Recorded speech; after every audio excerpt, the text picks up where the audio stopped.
आज के वीडियो में हम बात कर रहे हैं पार्किंसन डिजीज़ के बारे में, जो थर्ड ईयर का टॉपिक है और जिसमें आता है मेंटल हेल्थ नर्सिंग में भी आता है और न्यूरोलॉजी में भी आता है। तो उसके बारे में हम बातें करेंगे। बातें नहीं करेंगे, मतलब समझने की कोशिश करेंगे इसको। तो पार्किंसन डिजीज़ जो है उसको हम शेकिंग पाल्सी भी बोलते हैं। शेकिंग पाल्सी क्यों बोलते हैं? क्योंकि उसमें हाथ पांव 3 क्लासिकल साइन होते हैं पार्किंसन डिजीज़ के। 3 जो क्लासिकल कार्डिनल साइंस है वो है ट्रेमर, रिजिडिटी, ब्रेडिकार्डिया। ट्रेमर जो होगा वो सबसे पहला क्या है, अर्लीस्ट साइन होता है कि पेशेंट को क्या हो रहा है, पार्किंसोनिज्म हो रहा है।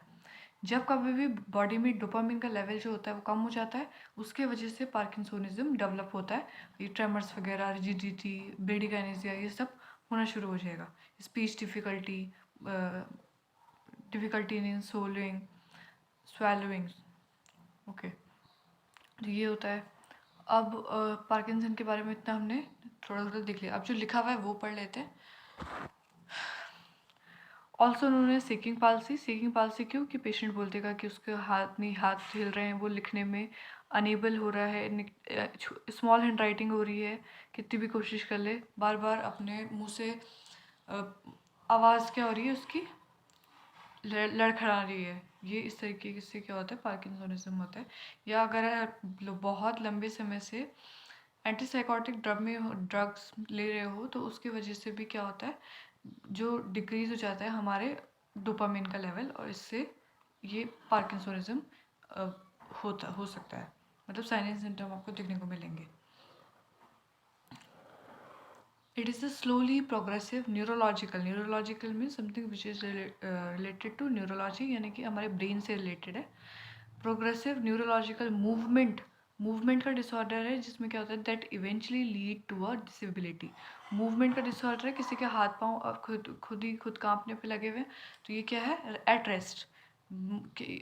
रेस्ट में ज़्यादा होता है ये।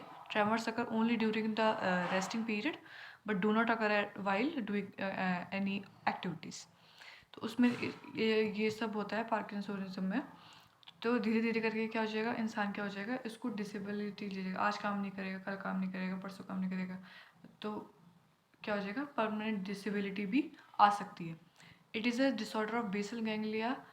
बेसल गैंग्लिया में क्या हो रहा है, सब्सटेंशिया नाइग्रा होता है, तो उस पर वहाँ डोपामिन क्या क्या बनता है, डोपामिन के रिसेप्टर होते हैं, डोपामिन को बनाने का काम करते हैं, लेकिन ये उन्हीं पे क्या कर देता है, उसका डिसऑर्डर है, क्योंकि इन पे प्रॉब्लमेटिक सिचुएशन आएगी तो डोपामिन का लेवल क्या हो जाएगा, कम हो जाएगा।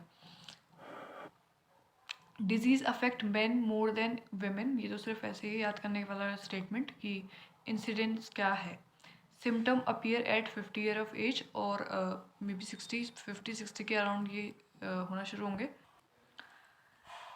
It affect body movements due to damage in dopaminergic receptor, जो मैंने कहा था कहाँ से थे, सब्सटेंशिया नाइग्रा में डोपामिनर्जिक रिसेप्टर है जो हैं वो क्या हो चुके हैं, डैमेज हो चुके हैं, जिसकी वजह से डोपामिन का लेवल तो क्या हो रहा है, कम हो रहा है, लेकिन जो एसिटाइलकोलिन है उसका लेवल क्या हो रहा है, इंक्रीज हो रहा है। ये क्या है, पार्किंसोनिज्म का थोड़ा सा ब्रीफ इंट्रोडक्शन हो गया।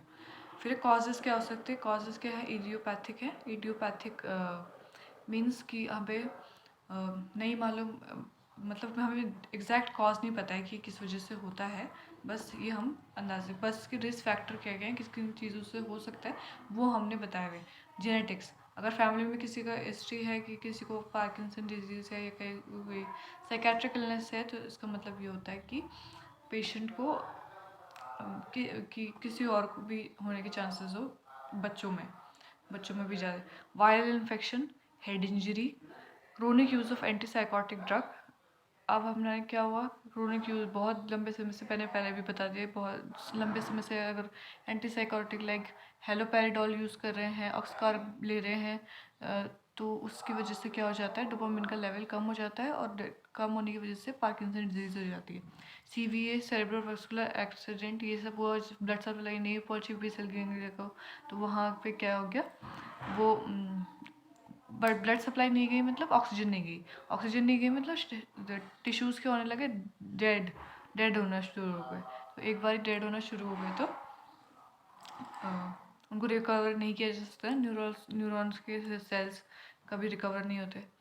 एज अबव 60 ईयर, एज वहाँ ऊपर मैंने 40-50 लिखा था, ये क्या लिखा है 60 ईयर्स, तो जो भी आपको सूटेबल लगता हो लिख लेना। अब देखेंगे पैथोफिजियोलॉजी क्या है। पैथोफिजियोलॉजी हमारे पार्किंसन डिजीज़ में हमने पहले बोला था कि डोपामिन का लेवल क्या होगा, कम होगा, इस वजह से सारे की सारी प्रॉब्लम क्या हो रही है, अराइज हो रही है।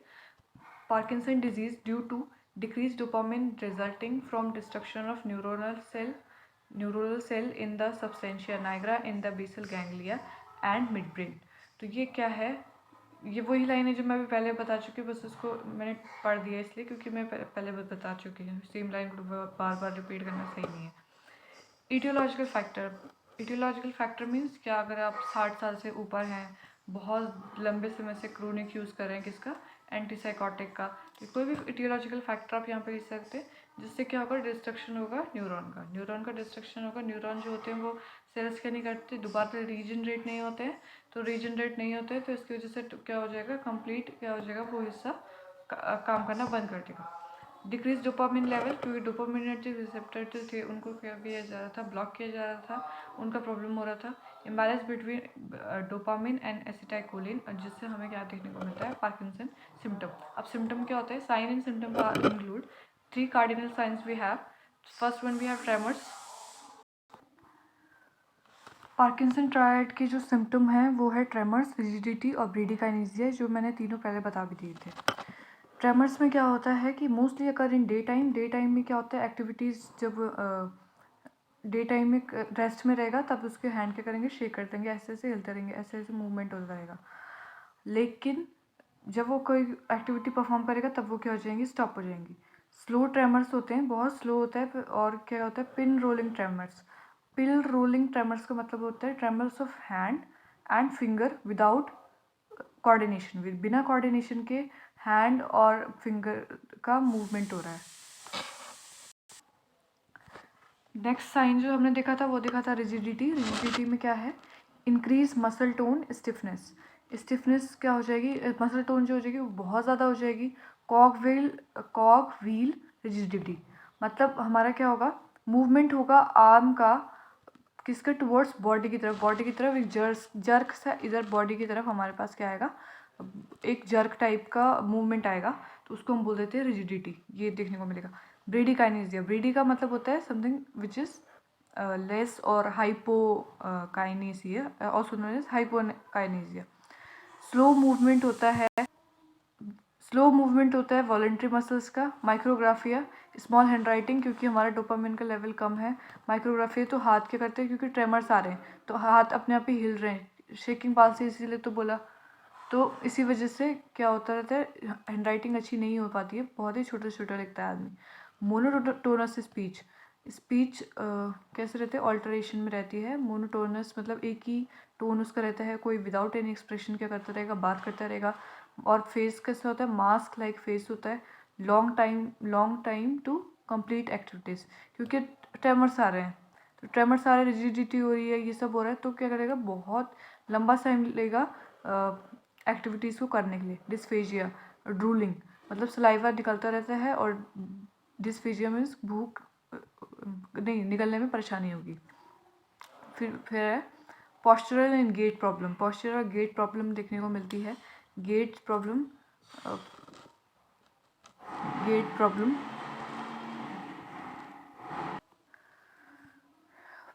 सफलिंग gait, reduce swinging of arm and short step while walking, तो चलते समय छोटे छोटे स्टेप में, reduce swinging of arm and short step while walking, छोटे छोटे स्टेप में चलेगा आदमी, ये पहला छोटा स्टेप, फिर दूसरा, फिर तीसरा, छोटे छोटे स्टेप में चलेगा, लंबा लंबा पाँव नहीं रख पाएगा जैसे नॉर्मली चलता था।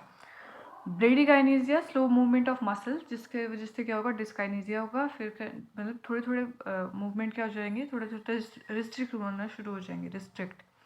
एकाइनेसिया, लॉस और impairment of the power of voluntary movement, तो जो वॉलेंट्री मूवमेंट के लिए जितने भी मसल्स होते हैं वो क्या करते हैं, उनका जो उनमें क्या होता है, इम्पेयरमेंट हो जाता है। जैसे हम बोल रहे हैं कि फेशियल मसल का होगा तो बोलने में, कम्युनिकेशन में दिक्कत आएगा।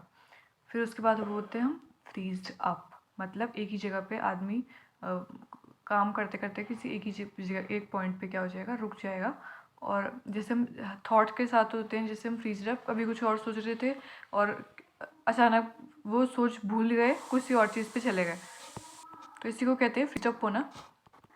नर्सिंग मैनेजमेंट में क्या इंक्लूड करना है, देखो नर्सिंग मैनेजमेंट जो होता है वो नर्सिंग डायग्नोसिस पे बेस्ड होता है। और नर्स क्या करती है पेशेंट की केयर करती है, सिर्फ केयर करती है, तो इसीलिए उसका डायग्नोसिस किस पे बेस्ड होता है, how our patient is feeling, ना कि इस बात पे कि उसको पार्किंसन है या डायबिटीज़ है, ये है। How our patient is feeling, हाँ, फीलिंग जो होती है उसको हम बोल रहे हैं कि वो कैसा फील कर रहा है, वो मोबिलिटी नहीं चल पा रहा, वो चल नहीं पा रहा है, तो इसके लिए इम्प्रूव मोबिलिटी, बॉवल एलिमिनेशन के लिए इनेमा वगैरह, इम्प्रूव न्यूट्रिशनल स्टेटस क्योंकि नहीं खाया जा रहा है मसल वीकनेस की वजह से, इम्प्रूव कम्युनिकेशन, कुछ भी तरीके से उनको अल्टरनेटिव तरीका दे देंगे ताकि वो क्या करें, कम्युनिकेशन को कर पाएँ। फिर इन्हांसिंग स्वेलोइंग, तो आपको क्या करना है, निगलने का जो प्रोसेस है उसमें थोड़ा हेल्प कर देनी है। नर्सिंग मैनेजमेंट जो डॉक्टर ने दवाइयाँ लिखी हैं वो प्रिस्क्राइब कर देनी है, प्रिस्क्राइब नहीं करनी, वो देनी है, एडमिनिस्टर करनी है। तो इसमें था पार्किंसोनिज्म का इतना था। इसमें भी इसका ट्रीटमेंट और नर्सिंग डायग्नोसिस इसमें बचते हैं। तो नर्सिंग डायग्नोसिस इसी में देख लेते हैं। नर्सिंग डायग्नोसिस मैंने यहाँ पे बनाया है कुछ। Nursing diagnosis, impaired verbal communication related to decreased speech volume, slowness of speech, impaired facial muscle। Verbal communication सही से नहीं हो पा रहा है, क्यों, क्योंकि क्या है, फेशियल मसल वीक हो रही है, वहाँ पे डोपामिन का लेवल जो है वो क्या है, कम है। अक्यूट कन्फ्यूजन, पेशेंट को कन्फ्यूजन है रिलेटेड टू टेकिंग, कभी भी रिलेटेड टू ऐसा नहीं लिखना है, हमेशा ऐसे लिखना है रिलेटेड टू, ये मैंने लिख दिया, अलग बात है जल्दी में। Acute confusion related to taking excessive antipsychotics, ज़्यादा एंटीसाइकोटिक्स ले लिए उसकी वजह से क्या हो गया, कन्फ्यूजन होना शुरू हो गया है, मेमोरी इम्पेयरमेंट होना शुरू हो गया।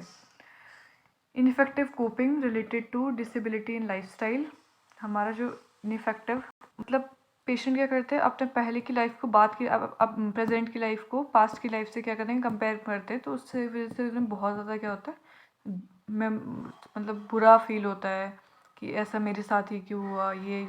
तो इनफेक्टिव कोपिंग, जिससे कोपिंग मैकेनिज्म क्या हो जाता है, और ज़्यादा क्या हो जाता है, स्लो हो जाता है, धीमे चलना शुरू हो जाएगा।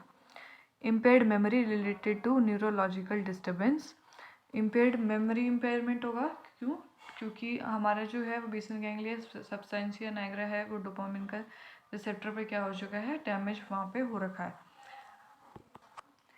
Impaired physical mobility related to neuromuscular impairment और ट्रेमर्स, फिजिकल मोबिलिटी क्या है, इम्पेयर हो रखी है क्योंकि बार बार क्या आने पे लगे हैं, रेस्ट पे रह रहा है आदमी, तब तो उससे ट्रेमर आना शुरू हो रहे हैं, उसके हाथ पाँव काँप रहे हैं, तो इस वजह से क्या है, फिजिकल मोबिलिटी इम्पेयर हो रही है।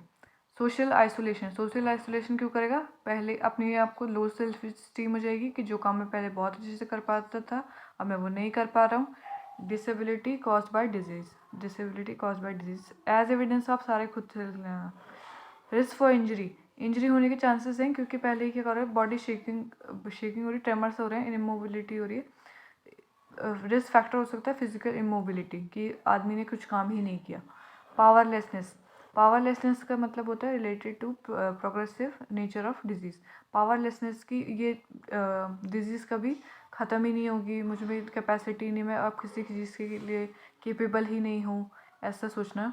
इम्बैलेंस्ड न्यूट्रिशन, हमने क्या कहा था, डिफ़िकल्टी हो रहा था सोलोइंग में और ड्रूलिंग हो रही थी, तो उसकी वजह से क्या होता है, ये भी किससे रिलेटेड है, tremor, slowness in eating, difficulty in swallowing, इसकी वजह से क्या हो रहा है, हमारा न्यूट्रिशन इम्पेयर्ड हो रहा है क्योंकि आदमी खाना नहीं से निकल पा रहा है सही से, खाना खाने में बहुत ज़्यादा लंबा समय ले रहा है।